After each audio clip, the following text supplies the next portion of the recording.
네, 주점도 반갑습니다. 트레이더십입니다. 자, 알테오젠 같이 한번 보도록 하겠습니다. 오늘도 좀 실망스러운 모습을 보이면서 우리 주주분들의 심려가 좀 깊어지실 것 같은데, 제가 오늘도 드릴 말씀은 똑같다. 우리가 고점 구간에서 매도를 하지 못했다라고 한다면 현재 매도할 이유는 전혀 없다. 상승에 대한 트리거는 아직도 준비가 되어 있고 모멘텀도 충분히 만들어져 있으니까 우리 주주분들 너무 크게 걱정하지 않으셨으면 좋겠다라고 생각을 하지만 걱정을 안 할 수가 없는 구간이기 때문에 지금 무슨 상황인지, 그리고 어떤 모멘텀들이 남아있는지, 그리고 우리가 신경 써야 되는 리스크는 무엇인지 좀 자세히 설명을 드리려고 합니다. 이 부분에 대해서 정말 많은 내용 준비해왔으니까 우리 주주분들 꼭 끝까지 시청하셔서 수익 챙겨가셨으면 좋겠고요. 구독과 좋아요, 그리고 여러분들 댓글까지 한 번씩 부탁드리면서 영상 시작해보도록 하겠습니다. 자, 일단 지속적으로 5일선 맞고 떨어지고 있다, 그죠? 5일선 맞고 떨어지고 5일선 맞고 떨어지고, 오늘 같은 경우 224일선 1년선에 안착을 시키면서 마무리가 됐단 말이에요.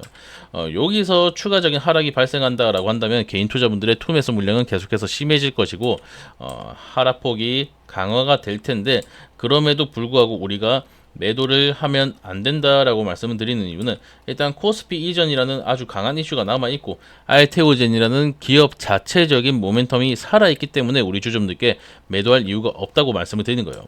자, 이때 머크한테 소송이 들어왔죠. 독일에서 소송이 들어왔는데, 이건 뭐다?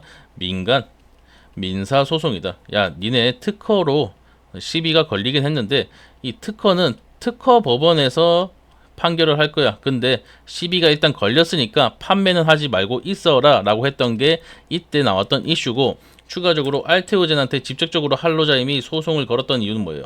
특허 무효 소송이죠. 이 부분은 이제 배양 방식, 공정에 대한 특허에서, 야, 니네 이거 모르는 사람이 어딨냐? 니네 공정 방식에 대해서 이게 더 좋다는 거 모르는 사람이 어딨냐? 이게 어떻게 특허냐라고 한 건데, 사실 얘네가 자신 있었으면 물질 쪽에서 이제 특허 시비를 걸었겠죠.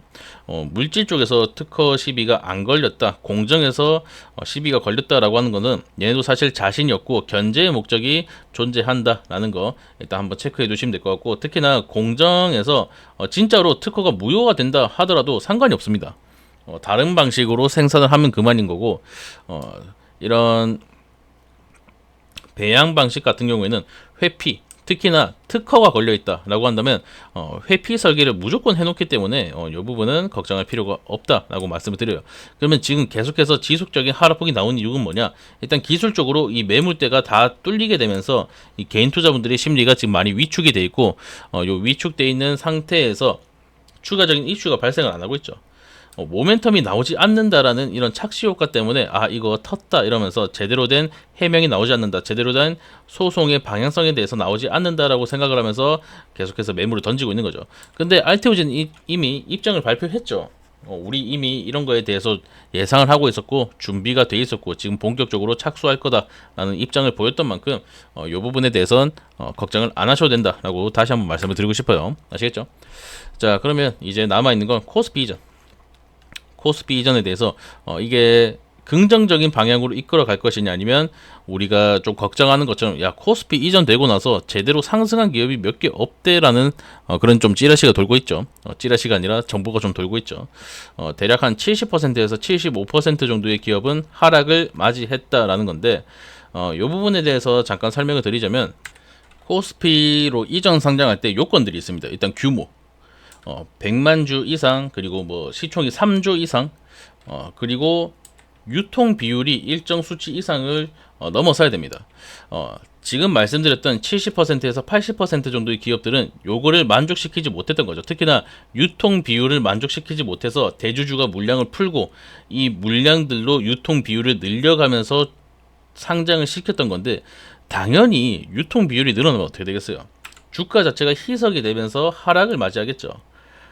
요것들이 이제 다시 정상 주가로 찾아가기 위해서는 많은 시간이 걸릴 것이고, 이로 인해서 하락을 맞이했다, 상장하고 나서 제대로 상승한 종목이 없다라는 그런 인식을 품게 만드는 거죠.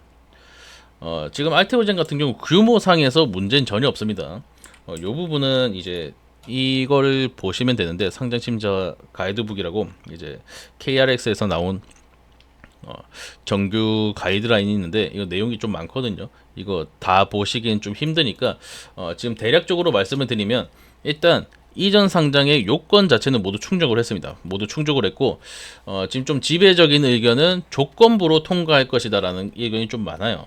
왜 조건부냐? 다 충족했다며.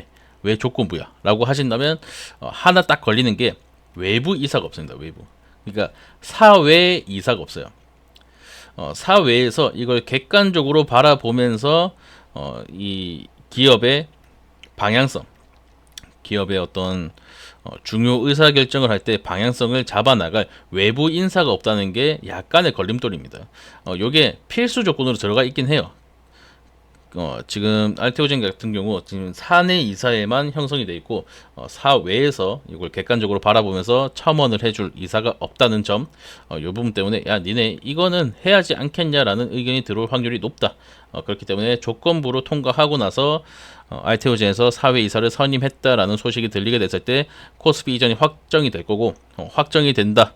그리고 이 요건들에 대해서 충족을 시켰다라는 이슈가 나올 때마다보다 강한 상승폭 나올 수밖에 없다. 요 부분만 일단 체크를 하시면 되겠습니다. 무슨 말인지 아시겠죠, 여러분들? 그러니까 결국 어떤 종목에 관해서 우리가 어떤 리스크가 있어요. 어떤 리스크는 지금 우리가 좀 지고 가야 됩니다. 라고 얘기를 했을 때 이 리스크가 해결될 수 있는 것인가를 일단 봐야죠. 당연하지만 해결될 수 있는가? 이 난이도가 높은가 낮은가? 난이도가 높다라고 한다면 이게 해결이 됐을 때 아주 강한 주가 상승의 트리거가 되겠죠.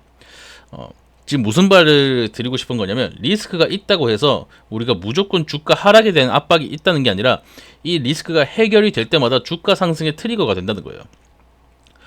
결국 이 리스크에 대해서 뭐 알테오젠이 뭔가 매출 구조에 문제가 있다라고 한다면 이건 정말 해결하기 어렵겠죠.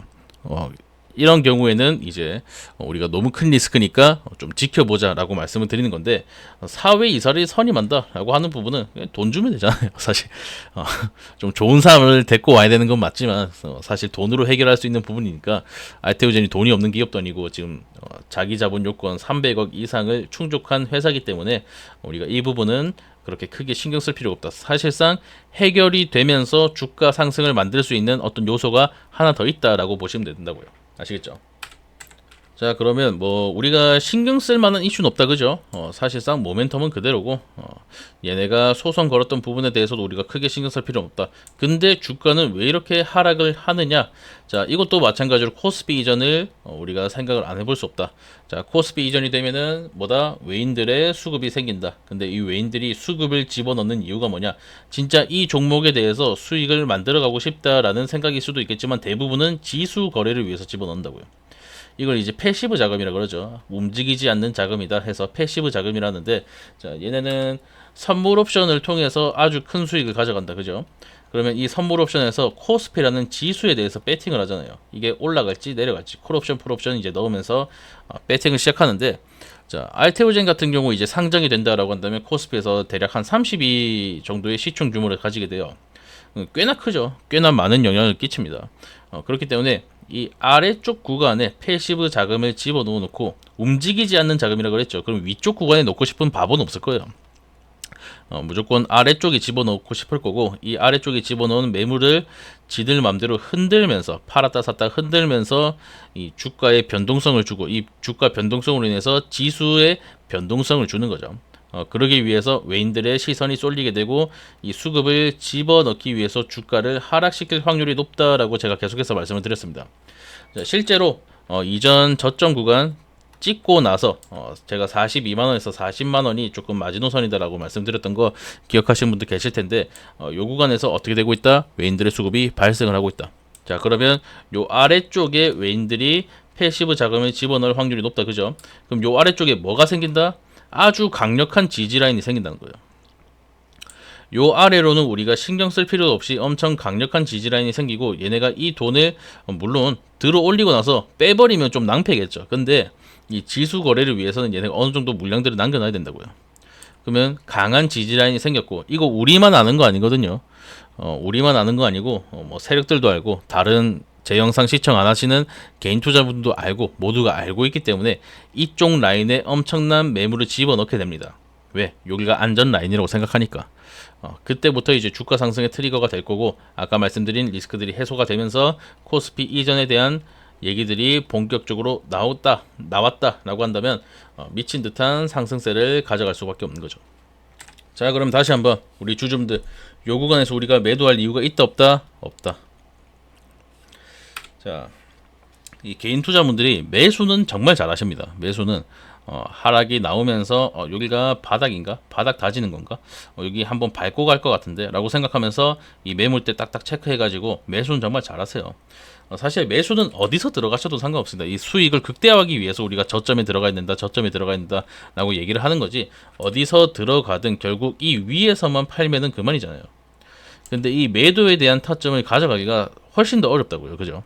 요때도 자, 한 번, 두 번, 세 번, 네 번, 다섯 번, 여섯 번, 요 추세 채널을 6번이나 맞고 떨어졌단 말이에요. 그러면 기회를 6번이나 줬다는 거죠. 사실상 기회를 6번이라기보다는 거의 한 달 동안 줬습니다. 한 달 동안.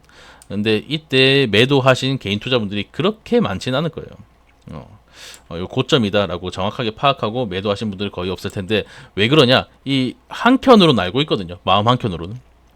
이게 고점 아닐까라는 생각이 들지만 더 많은 부분이 추가적인 상승이 나오지 않을까라는 기대를 저버릴 수가 없는 거죠. 그렇기 때문에 이 매도에 조금 어려움이 많으신데, 이런 부분에서 내가 좀 약하다, 내가 제대로 된 매도 타점을 가져가 보고 싶다 하신 분들은 요 위에 제 개인 전화번호 7593-3753번 띄워드렸습니다. 여기로 알테라고 편하게 한 통 보내주시면 저와 함께 움직일 수 있도록 지금 창구를 좀 마련해 놨으니까 지금 실시간 대응하면서 실시간으로 움직이면서 내가 타점 잡아가 보고 싶다, 내가 수익의 극대화를 함께 만들어 가보고 싶다, 저와 함께 투자해 보고 싶다 하신 분들은 7593-3753번으로 알테 보내주시고 제가 타점이나 이런 것들 다 안내를 해드릴 테니까 좀 편안하게 투자 이어나가셨으면 좋겠다, 수익 만들어 가셨으면 좋겠다라고 말씀을 드립니다. 아시겠죠?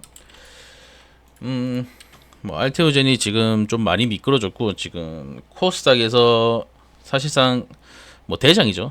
코스닥뿐만 아니라 코스닥 바이오주에서도 이제 대장이고, 이런 부분에 기대를 많이 품고 들어왔는데 지금 좀 실망스러운 모습을 많이 보이다 보니까 매도에 대한 고민 절로 들 수밖에 없다라고 생각을 합니다. 그럼에도 불구하고 우리가 지금 매도할 이유가 없다라는 거 제가 좀 자세히 설명을 드렸던 것 같고, 추가적인 상승이 기대되는 모멘텀은 미국에서 판매를 시작했다라는 부분, 여기서 한번, 그리고 유럽에서도 판매 언제부터 할 거다, 이런 얘기 나왔을 때 요 두 번의 상승이 나올 거고, 여기서부터 매출이 얼마가 예상이 된다, 유럽에서도 매출이 얼마가 예상이 된다 라고 할 때마다 주가가 찔끔찔끔 오르기 시작할 거예요. 그때 이 클라우드 라인을 뚫게 되면서 강한 상승폭 가져갈 거고, 제가 이전에도 한번 계산을 해드렸었는데, 지금 키트로다 SC에 대해서 이건 머크가 직접 얘기한 겁니다. 머크에서 공식적으로 얘기를 한 거예요. 키트로다 SC에 대해서 SC 전환율이 한 2년 안에 30-40% 정도가 될 거라고 해요. 그러면 키트로다가 현재 한 40조 정도 매출이 나오거든요. 그러면 여기서 30-40%면 한 12조에서 16조. 키트로다가 계속해서 이 성장폭이 좀 크다 보니까 한 20-30% 정도씩 성장을 하고 있습니다. 그러면 기준을 한 50조로 잡자고요. 50조로 잡고 그러면 15조에서 20조 정도가 키트로다 SC로 매출이 나오겠다. 그죠? 그러면 국제적으로 글로벌하게 잡는 로열티가 5%에서 10% 구간. 요게 이제 알테오젠한테 잡히는 그 매출이겠죠. 이렇게 잡았을 때는 매출이 한 9천억에서 1조 정도 나오겠네요.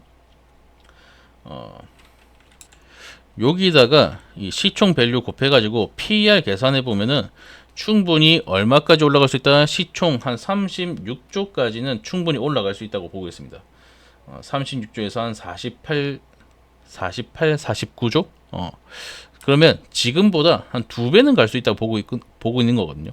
1.5배에서 2배까지는 PER로 단순 계산했을 때 갈 수 있다고 보고 있습니다. 그러면 우리 주가 목표는 얼마? 70만원, 여러분들.